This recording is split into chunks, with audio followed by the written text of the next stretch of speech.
Hi guys, it's your girl Clara here again. Welcome back to my YouTube channel. So how have you guys been doing? How has everything been? How you guys preparing for Christmas? It's almost the festive season and I trust it has been great. Anyways, so I've been preparing for my twin sister's wedding. It's coming up soon in December, like a December wedding. You know what that means. So the turn up is going to be tons, but yes, we are preparing and that's what I've been about amongst work and every other thing. Anyways, how are you guys doing? Today we'll be discussing about surrogacy.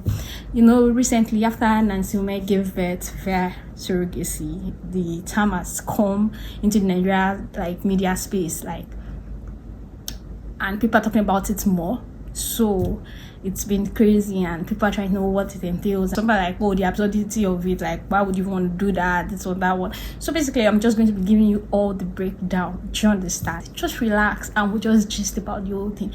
And yes, please, disclaimer, I'm not a medical doctor, neither am I a medical professional, but I know about surrogacy and everything that it entails because it's an option that I've considered. Like me, I like baby girl life and I'm just like, oh, if this is possible, can't I do it? I mean, I would gladly jump on it, not because of anything, but because of the convenience. I mean, yes, I would love to carry my baby and everything, but I don't know if I have the mental capacity to go through. Definitely, I would love to, right? But if it was an option, I'm gonna jump on it and carry it and run with it. Why would I, man?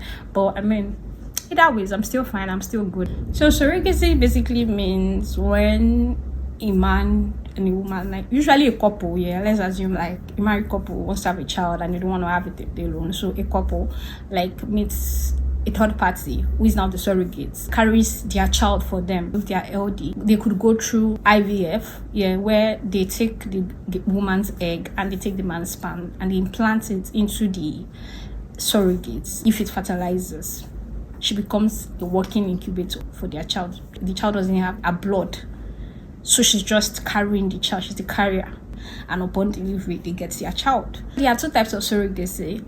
First is the traditional surrogacy and the second one is the gestational surrogacy.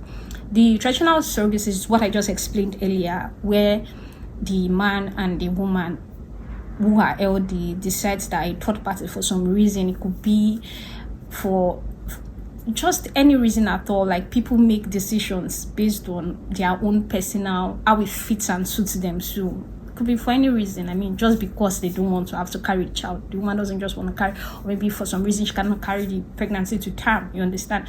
So they are both LD, but for some reason they don't want to carry their child. They contract a surrogate, okay, and they take her egg and they take his sperm and implants it.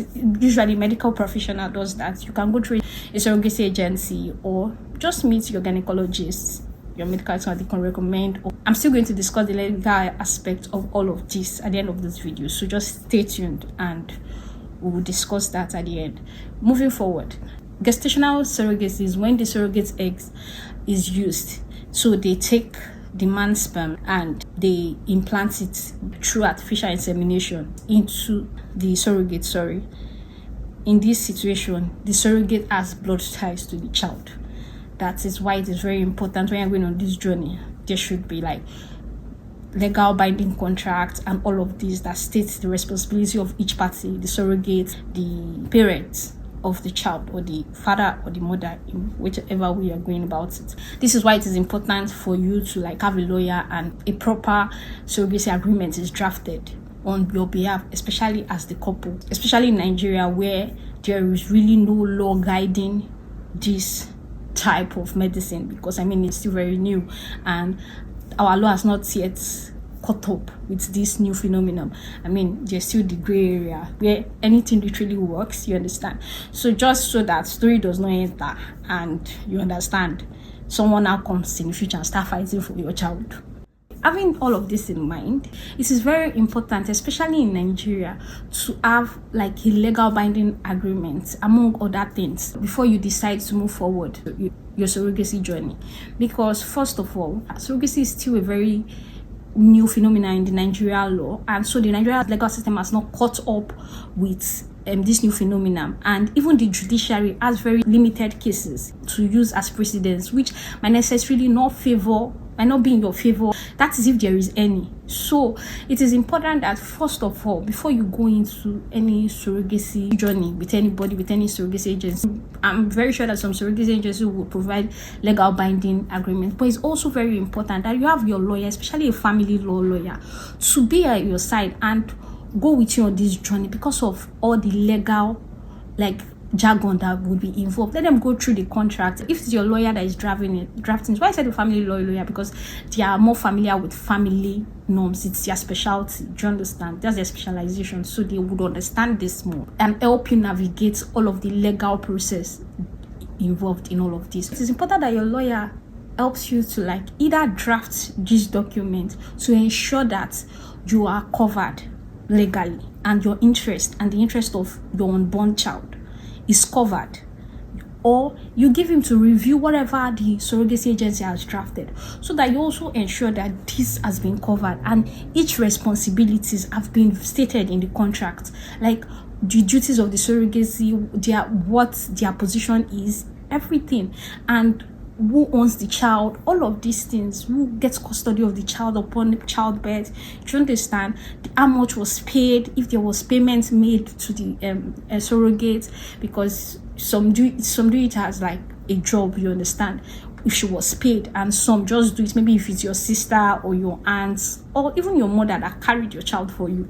Do you understand? That's a different type of surrogacy where she's not paid. You understand? But either that, let it be stated in the contract, let it be clearly spelled out, every little thing. These are the details that your lawyer will know to put into the agreement. And second, even upon birth, because it's still a very gray area in Nigeria, when you give birth to a child, right, on the birth certificate in the hospital, normally it is the person that births the child that they will write as the mother of the child, and that is the law. That is what the law agrees with.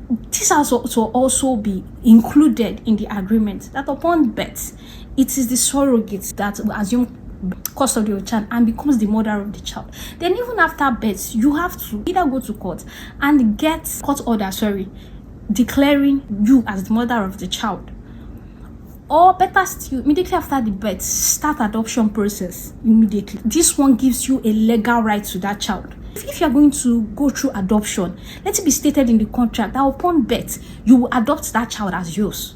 You understand? And she will not now say that upon birth, she's not going to sign the adoption papers. You understand?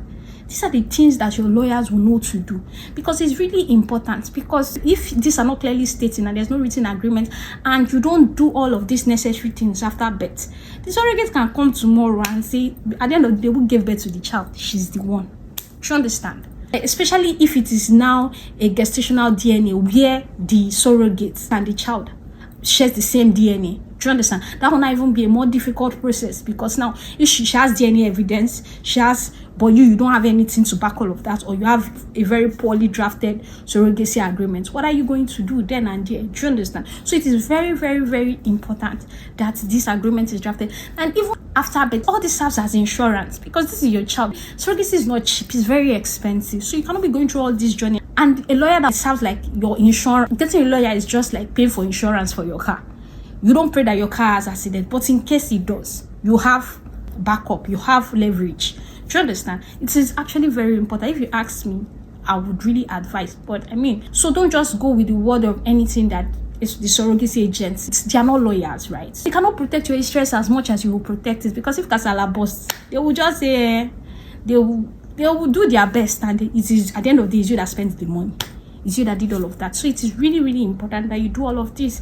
Do you understand? My last point is how expensive is surrogacy. So basically, surrogacy varies depending on the hospital, the surrogacy agency, how many IVFs you have to do, how many embryo transfers you have to do, how much you are even paying the surrogate, if there's going to be postnatal care. Do you understand? And also definitely prenatal care all through the 9 months of the pregnancy. These are all of the things that you have to consider. So basically it varies. You can pay as low as 8 million, and it could be as high as 20 million. And some people even decide to fly the surrogate abroad safe, just so their child has citizenship. We know now, we're all in Nigeria. Depending on what your agreement is between you, the surrogate, and the surrogacy agency. That's how it varies. But basically, it can be from 8 million to 20 million. So you have to actually check your pocket and make sure that you are loaded before you even decide to embark on this journey. It's expensive, but I mean, is it worth it for you having your child?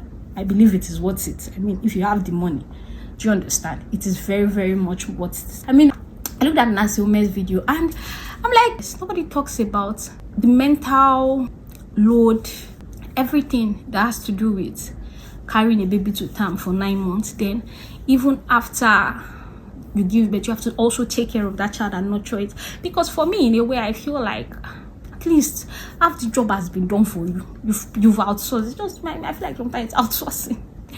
Half the job has been done for you, right? So I mean, if you can now move in and just take